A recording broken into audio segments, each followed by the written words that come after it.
this is true passion. Like, Yes. this is true creativity. Like, you knew what you wanted to do. You wanted to be different. You wanted to like make a watch that had a statement. This is a video I was very excited to make. We're sitting here, beautiful weather in Geneva, Switzerland, sitting with our dear friend, Sylvain Berneron. Sylvain has created a fantastic new watch. The company is called Berneron Watches. I've admired them for a long time on Instagram. I've seen all of our friends and colleagues on Instagram freaking out over them. Never gotten to see them in the metal, and I've honestly admired them aesthetically. I've never learned much about the watches, so I'm very excited. Thank you so much for sitting down with us to, you know, give us a glimpse into your world, explain the background of the watches, background of you, and obviously show us these beautiful wristwatches. Yeah, just to interject. So the first time that I heard about these or saw the initial sketches was on Ronnie Midvani's Instagram. I know he's been like a huge advocate for a long time, from like the genesis of this project. The model name is called the Mirage. Yes, correct. Where did that name come from, or why? It's a name we actually found together with Ronnie for the anecdote. Oh, wow, okay, cool. Yeah, discussing, and it basically comes from the fact that it's the sort of project that in the watch industry should have never happened. Okay. Because you're not supposed to make full gold watches and make your own movement. We were discussing with Roy, like the effort it takes to make a new movement from scratch. The fact that we inverted the handset, made small production, bent the whole thing. It basically ticks all the boxes of the don't do's of the industry. And it should have stayed a Mirage, sort of. That's pretty much the story. So before we get to the watch and all the details, which I want to hear all about this stuff, give us a little more information on you, your background, where you've worked before, how this all came about, the project and everything like that. I'm French. I was born in Versailles, close to Paris. I studied fine arts and industrial design. My father and my uncles are watch guys, not to the levels that we speak today, but I grew up surrounded by watches. I worked 10 years in the industry, 5 years for the Richemont Group here in Geneva, and 5 years for Breitling. I was up to being a board member at Breitling until very recently, handling the entire product spectrum. And thanks to George, my CEO, I had the privilege to decrease my participation into Breitling from 100 to 80% and to 50%. So that I could progressively invest some of my time into doing my own project. 2024 is my transition year, so as of January this year, I'm full-time invested into Berneron. Great, yes. Congratulations. And we have a 12 years business plan, as I was saying to Sasha, 12-year product plan with 1 launch per year. We're gonna build 4 different collections, 10 in-house movements, or I mean, wow, bespoke movements. I should not say in-house because we are a tiny house, so we obviously do not have the resources to make movements completely in-house. Not too scary to go out on your own? Not too many new gray hairs? I mean, we've discussed this, you know. I mean, we're gonna ship the first pieces to the first customers in a month now. Oh, wow. Okay, and cool. we've sold out 6 years of production. 6 years. Congratulations. That's really amazing. So obviously I had sleepless nights before, especially when you have to spend the money to make this new movement, when you have 0 clients and you have to push on that button 2 years before. So yes, I had sleepless nights effectively, and if somebody would have told me that we would have allocated 6 years before shipping the first watch, I would have never believed, to be honest. Okay, so while you explain the watch to us, can we take a look at it? Yes, sure. Bring it out on the table? Sure. Let's start with the front. Let's start with the front. No, actually, I have to start from the back because Start from the back. It's one of these. So obviously, at first glance, the watch is entirely asymmetric, but unlike any other shaped watch, here the shape comes from the movement.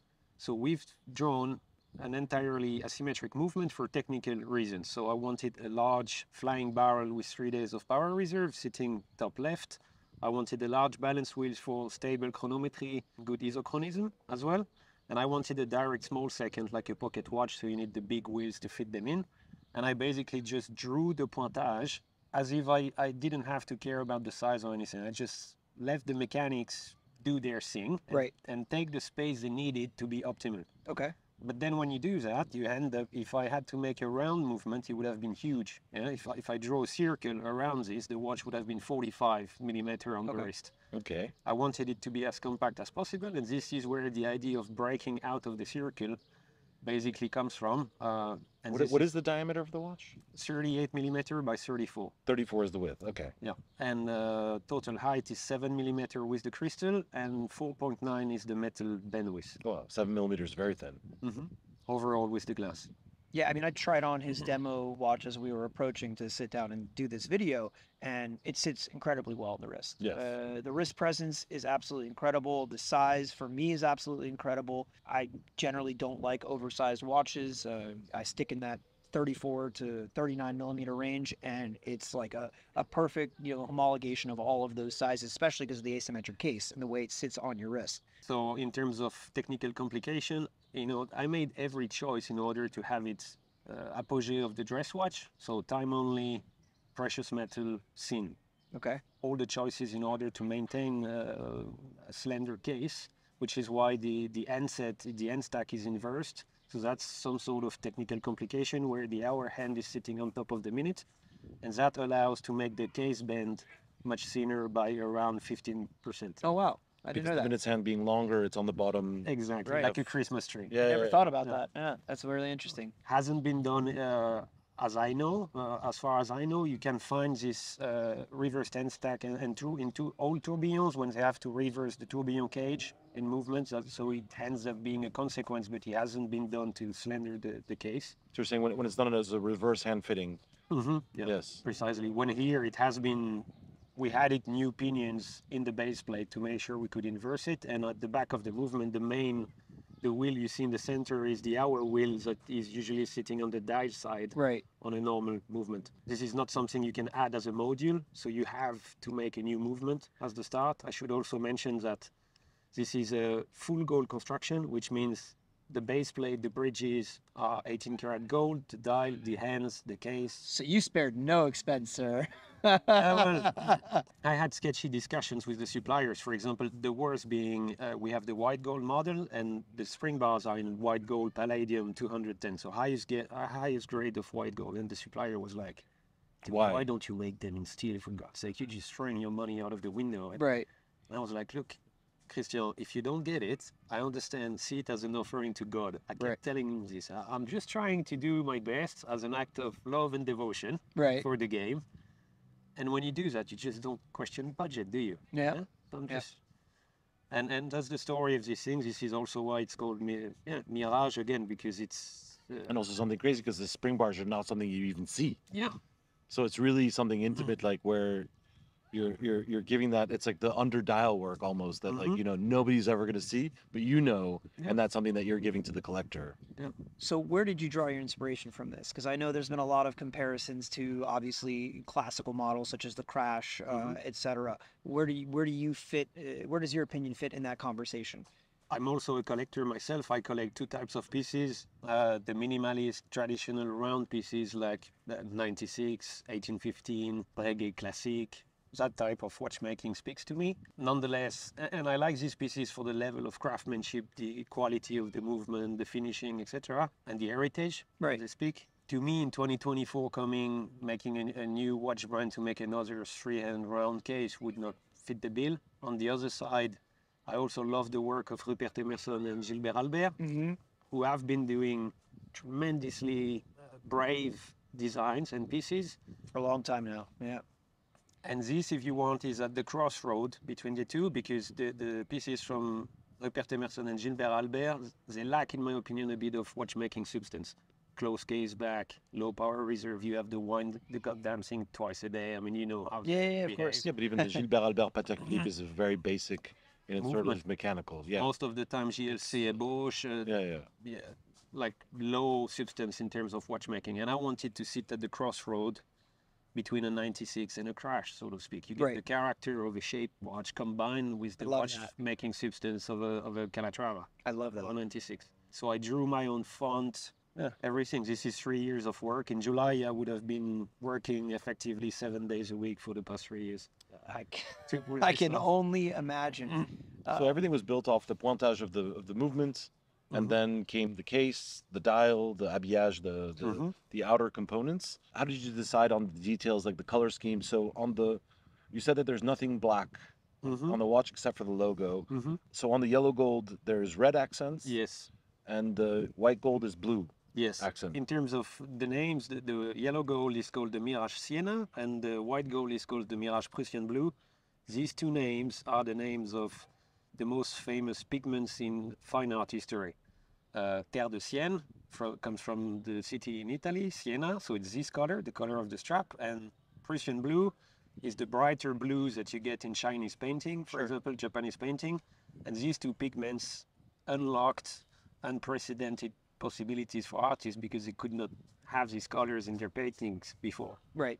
And since we had this pigment, you saw a new wave of paintings in art. So this is a link to my education as fine arts. I've been taught traditional painting and sketching and drawing and stuff. So it's a little nod to this. And I've also been taught in fine art schools that black is a total absence of light and is actually not a color. Therefore, so as a painter, you try to avoid using black because it's considered, not cheap, but you avoid the difficulty. Not artistic. Yeah, kind of. Right. So on the entire watch, except the small B on the movement at the back, you have no black. That's no great. Way. No black, no straight lines, no axis of symmetry. It's really trying to go out into unventured territories just to see what it would be like. What could be done? Yeah. Mm. Could we take a look at the white gold and show Yes, us a little bit sure. of that?